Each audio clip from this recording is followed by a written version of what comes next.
Today I'm going to show you how to make the planets for the Starry Night Garland kit.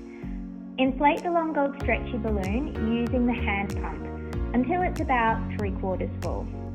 So now you've got your stretchy balloon done, you're going to get one of the sticky dots and you're going to put it onto the stretchy balloon and peel it off slowly.